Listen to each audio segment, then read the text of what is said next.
I am opposed to this bill for the reason that I can think of no reasonable justification for it.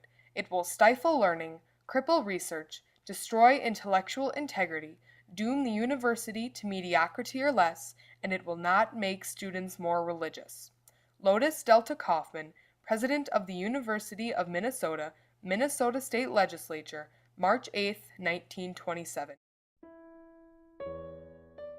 In the early 1900s, traditional thinking was being challenged by modern ideas of science. William Bell Riley, a nationally known fundamentalist Baptist pastor, confronted the University of Minnesota's use of textbooks that taught evolution. Riley believed it was an individual right to not have evolution taught in tax-supported schools. He debated with the president of the University of Minnesota, Lotus D. Kaufman, who believed it was his responsibility to have the scientific theory of evolution taught at the university. Riley and Kaufman debated the issue in the Minnesota legislature on March 8, 1927. The overwhelming decision by the legislature to support Kaufman established the foundation for current laws requiring the teaching of evolution in Minnesota schools. In the late 1800s, conservative Presbyterian theologians at the Princeton Theological Seminary were determined to challenge the evolving liberal theology that embraced science. They insisted that the Bible was without error and needed to be interpreted literally, a position that became the foundation for fundamentalists in the early 1900s. In the mid and late 1800s, science began to play a more prominent role in American society.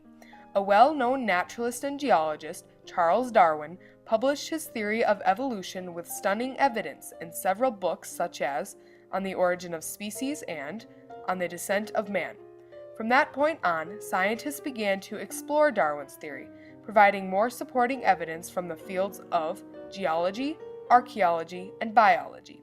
By the early 1900s, religious fundamentalism was clearly, but unofficially, being challenged by modern ideas of science. There was a time when people were, deeply divided on this issue and were really fighting, on one side or the other. In the 1920s, the fundamentalist position was championed by William Bell Riley. Riley, a devoutly religious man, served as a Baptist pastor and founder of the World Christian Fundamentalist Association, as well as the Anti-Evolution League. When he moved to the First Baptist Church of Minneapolis, he brought his unshakable and sometimes controversial sacred beliefs with him. And he was quite a controversial figure from day one because he had some very strong opinions about even your secular life and how you lived. And so when he took over at the First Baptist, he believed evolution embodied the modernist view he despised. He believed that the country was on the wrong track. We need to go back to traditional values. You can define those traditional values lots of ways. But he organized people. His World Christian Fundamentalists Association was the first organization like that. The World Christian Fundamentalists Association, under Riley's leadership, had hired William Jennings Bryan in the famous 1925 Scopes monkey trial in Tennessee. Of all Riley's battles, the one most responsible for his national reputation was this anti-evolution passion. The modernist position fell on the shoulders of University Minnesota President Lotus D. Kaufman. Kaufman realized, unlike many other university presidents where similar demands had been made, for example, Tennessee, at the Scopes trial, the university presidents didn't say a word. They were quiet for political reasons. The legislature is giving us money, we can't fight the legislature. Kaufman, 2 years later, spoke up because he realized you can't have a university with censoring books. Part of the reason I believe Kaufman fought so tenaciously for the right to teach evolution at the universities because he thought it was fundamentally right. It was in keeping with the latest advances in science.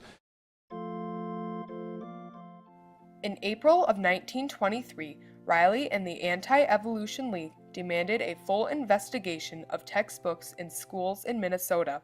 He wanted all the books with traces of evolution marked on their pages eradicated from the textbook content at the University of Minnesota. After the search was denied by President Kaufman, Riley declared war on the university. The Anti-Evolution League members found 4 textbooks at the university opposing the anti-evolution fundamentalist position. They threatened to bring in the court system and legislature if the books were not removed from the classroom. Riley prepared to speak and present his views at a series of lectures at the university. Dean Frederick J. Kelly reluctantly gave him permission, but after Kelly saw that Riley had put an advertisement in the university's Minnesota Daily depicting the subject in words that aroused controversy, Kelly withdrew his invitation. Riley was furious at what happened and threatened to have him and the university indicted with charges of conspiracy. Denied a voice at the university, on March 7, 1926, Riley filled the neighboring Kenwood Armory with an overflowing crowd. He made a theatrical appeal in a speech titled, "Evolution, Shall We Tolerate Its Teaching?" In November of 1926, he was allowed to speak at the university 4 times. His first speech, Fundamentalism and the Scopes Trial, was heard by more than 3,000 students. The others were delivered to smaller crowds. Just after the first of the year 1927, Riley, at last, put in motion his longtime threat to take the evolution matter to the legislature. He, with the help of Gerald B. Winrod, drew up an anti-evolution bill. Winrod, a fundamentalist from Kansas, gave its first public reading on January 7, 1927. After the bill was referred to the House Committees on Education, it was decided there would be a public debate.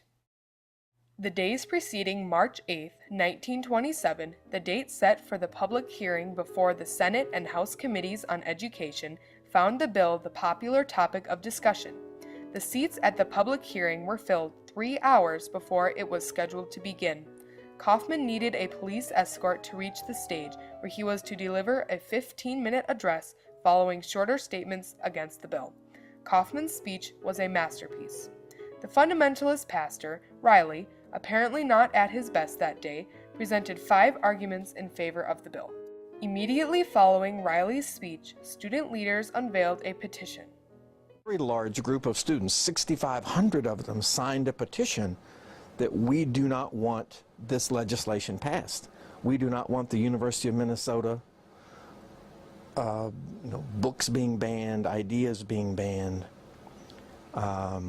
There were only about 10,000 students at the University of Minnesota at that time. When the vote came to the legislature, the bill was soundly defeated in the Senate by a vote of 55-7. There would be no further bills introduced about evolution in the state legislature. Minnesota's anti-evolution fight was one of the last the state would see. More importantly is the impact the Riley-Kaufman debate had on the national movement to add an anti-evolution amendment to the Constitution. After the death of fundamentalist leader William Jennings Bryan, a void was left for the fundamentalist leadership. William Bell Riley, positioned to replace Bryan, failed in his confrontation with the University of Minnesota's use of textbooks that taught evolution. His failure to defend the individual's right to not have evolution taught in tax-supported schools in the still largely traditional state of Minnesota all but halted the anti-evolution position and left the fundamentalist leadership still vacated. The president of the University of Minnesota, Lotus D. Kaufman, who successfully championed the position that it was the responsibility of the university to teach evolution, helped establish the foundation for current laws requiring the teaching of evolution in Minnesota schools. Today, the teaching of evolution still stirs up controversy. However, court cases over the last 3 decades have consistently ruled that creationism may not be taught as a science in public schools. The legislatures of most states have established science standards written into law stating that evolution must be taught in tax-supported schools.